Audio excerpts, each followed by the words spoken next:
امام نسائی کی جو کتاب ہے سنن نسائی الکبریٰ، جس کا چیپٹر خصائص علی بھی ہے، جس کا چیپٹر فضائل صحابہ بھی ہے، جس کا چیپٹر امر الیوم واللیلہ بھی ہے، جس کا چیپٹر فضائل قرآن بھی ہے، اسی کا ایک چیپٹر ہے وفات النبی. اس میں پوری تفصیل ہے، اور میں نے پورا 1.5-2 گھنٹے کا لیکچر ایک ایک حدیث کے نمبر بتا کے ریکارڈ کرایا تھا. مسئلہ 163 وفات النبی صلی اللہ علیہ وآلہ وسلم. صرف ایک فرق تھا کہ صحابہ نے آپ کو پروٹوکول دیا کہ آپ صلی اللہ علیہ وآلہ وسلم کے جنازے میں امام کوئی نہیں تھا. ٹولیوں کی شکل میں صحابہ آتے تھے، تکبیرات پڑھتے تھے، وہی سورہ فاتحہ، سورت، اس کے بعد دعا، پھر دروشی پڑھ کے دوسری طرف سے نکل جاتے تھے. مردوں نے الگ سے جنازہ پڑھا ٹولیوں کی شکل میں، عورتوں نے الگ سے پڑھا، بچوں نے الگ سے پڑھا. تو جنازہ تو آلموسٹ 3 دن تک ہوتا رہا، سب نے پڑھا، لیکن امام کوئی نہیں تھا. یہ نبی علیہ السلام کو پروٹوکول دیا گیا. یہ جو پبلک میں مشہور ہے کہ جنازہ نہیں ہوا تھا، یہ بالکل جھوٹ ہے.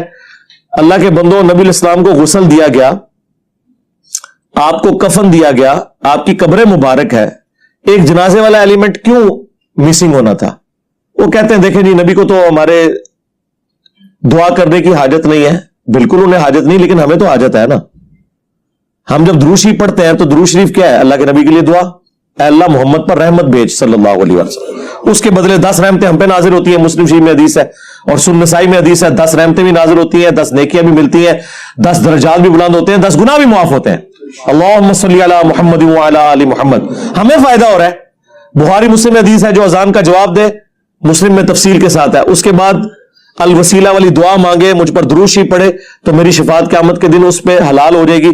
تو نبی علیہ السلام کے لیے ہم دعا کرتے ہیں نا، اے اللہ نبی علیہ السلام کو مقام وسیلہ عطا فرما، جو کہ آپ کو پہلے ہی مل چکا ہوا ہے، لیکن اس دعا کرنے کی برکت سے ہمیں فائدہ ہوتا ہے. تو صحابہ کرام نے بھی آپ کا جنازہ پڑھا. جی ناظرین، آپ نے یہ ویڈیو ملاحظہ فرمائی. تو ناظرین اگر دیکھا جائے، اگر اعلیٰ حضرت یعنی امام احمد رضا خان بریلوی کی بکس اٹھائی جائے، ملفوظات، وہ تو یہ کہتے ہیں کہ نبی پاک صلی اللہ علیہ وسلم کی ولادت 8 ربیع الاول کو ہوئی. اگر آپ پیر عبد القادر جیلانی رحمۃ اللہ علیہ کی کتاب بنیۃ الطالبین نکالتے ہیں، کھولتے ہیں، وہ کہتے ہیں کہ 10 محرم کو ہوئی. یعنی پتہ یہ چلا ولادت کے اندر اختلاف ہے، وفات کے اندر اختلاف نہیں ہے. تو ناظرین اسی حوالہ سے اگر آپ جامع ترمذی کی حدیث دیکھیں گے تو نبی پاک صلی اللہ علیہ وسلم کی بیوی حضرت عائشہ صدیقہ رضی اللہ تعالی عنہ فرماتی ہیں کہ نبی پاک صلی اللہ علیہ وسلم نے جب رب العالمین سے ملاقات کرنے لگے تو نبی پاک صلی اللہ علیہ وسلم یہ بات کر رہے تھے، اللہم آئنی علی غمرۃ الموت و سکرۃ الموت، یعنی مجھے موت کی سختیوں سے محفوظ فرما. یہ نبی پاک صلی اللہ علیہ وسلم دعا کر رہے تھے. جامع ترمذی کی حدیث ہے اور اس حدیث کی راویہ حضرت عائشہ صدیقہ رضی اللہ تعالی عنہ. اگر ہم صحیح البخاری کی حدیث دیکھتے ہیں کتاب المغازی کے اندر، تو اس کے اندر بھی نبی پاک صلی اللہ علیہ وسلم کی بیٹی سیدہ فاطمہ رضی اللہ تعالی عنہ، جن کے بارے میں نبی پاک صلی اللہ علیہ وسلم فرمایا کرتے تھے الفاطمہ بضعۃ منی، فاطمہ میرے جگر کا ٹکڑا ہے. جس نے میری بیٹی سیدہ فاطمہ رضی اللہ تعالی عنہ کو پریشان کیا، گویا اس نے میں محمد صلی اللہ علیہ وسلم کو پریشان کیا. تو صحیح البخاری کتاب المغازی کے اندر سیدہ فاطمہ رضی اللہ تعالی عنہ کی کیفیت کیسی، وہ رو رہی ہیں اور وہ یہ بات کہہ رہی ہیں کہ ابا جی آپ اپنی بیٹی سیدہ فاطمہ رضی اللہ تعالی عنہ کو چھوڑ کر چلے گئے ہیں. اور یہ بھی کہہ رہے ہیں سیدہ فاطمہ یہ بھی جملہ کہہ رہی ہیں کہ ابا جی اب جبریل علیہ السلام آئیں گے تو میں کہوں گی نہ آیا کرے، جن کی طرف آپ آتے تھے انہوں نے تو رب العالمین کے ساتھ ہی ملاقات کر لی. یعنی نبی پاک صلی اللہ علیہ وسلم کی بیٹی سیدہ فاطمہ رضی اللہ تعالی عنہ کی یہ کیفیت ہے. اور صحابہ کی کیا کیفیت ہے، حتیٰ کہ اگر آپ ناظرین دیکھیں گے ایک صحابی ایسے بھی تھے، میرے نام خیر ذہن تو نہیں آ رہا، لیکن صحابی اس کو خبر ملی نبی پاک صلی اللہ علیہ وسلم اس صحابی کو کہ نبی پاک صلی اللہ علیہ وسلم نے رب العالمین کے ساتھ ملاقات کر لی ہے. تو انہوں نے زور سے چیخ ماری حتیٰ کہ ان کی آنکھوں کی بینائی چلے گئی. ان سے کہا گیا آپ نے یہ کیا کیا؟ وہ کہنے لگے جس آنکھوں سے مجھے آمینہ کے لال نظر نہیں آئیں گے وہ آنکھیں میں نے کرنی بھی کیا ہے. اگر آپ حضرت بلال رضی اللہ تعالیٰ کی طرف دیکھیں گے تو حضرت بلال رضی اللہ تعالیٰ اب چھوڑ کے جا رہے ہیں، مدینہ ہی چھوڑ کے جا رہے ہیں. صحابہ کہہ رہے ہیں، ابو بکر صدیق رضی اللہ تعالیٰ یہ بات کہہ رہے ہیں کہ بلال اب تو بھی چھوڑ کے جا رہا ہے. تو حضرت بلال رضی اللہ فرمانے لگے کہ ابو بکر صدیق رضی اللہ تعالیٰ جی اگر آپ نے اپنے لیے مجھے آزاد کروایا ہے تو پھر غلام جایا نہیں کرتے، اگر اللہ کے لیے کروایا ہے تو پھر غلام کو روکا بھی نہیں کرتے.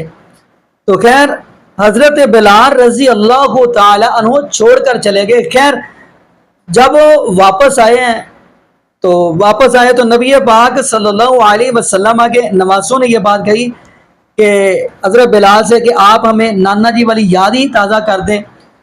تو حضرت بلال رضی اللہ تعالی عنہ نبی پاک صلی اللہ علیہ وسلم کے نواسہ کہنے کے مطابق اذان پڑھی ہے. جب اشہد ان محمد رسول اللہ صلی اللہ علیہ وسلم پر پہنچے ہیں تو وہ بے ہوش ہو کر زمین پر گر پڑے ہیں. وہ کہتے ہیں جب میں اذان پہلے پڑھتا تھا میرا محبوب علیہ السلام مجھے نظر آتے تھے، اب میں اذان پڑھتا ہوں تو مجھے نظر نہیں آتے. تو ناظرین دعا کریں اللہ پاک ایسے لوگوں کو سمجھ عطا فرما دے، اور یہ بھی دعا کریں اللہ پاک ہمیں نبی پاک صلی اللہ علیہ وسلم کی شریعت کے مطابق زندگی گزارنے کی توفیق دے، اور اللہ پاک ہمیں 5 وقت کا پکا اور سچا نمازی بنا دے. اور یہ بھی جملہ کہتا چلوں جس دن 12 ربیع الاول ہوتا ہے اور یہ سارا دن جشن میں رہتے ہیں، نماز جاتی ہے تو جائیں. دعا کریں اللہ پاک 5 وقت کا پکا اور سچا نمازی بنا دے، اور جتنے بھی بے اولاد جوڑے ہیں اللہ پاک سب کو نیک نرینہ صحت تندرستی والی ایمان والی لمبی زندگی والی اولاد عطا فرما دے. جزاکم اللہ خیرہ، احسن الجزاء. السلام علیکم ورحمۃ اللہ وبرکاتہ.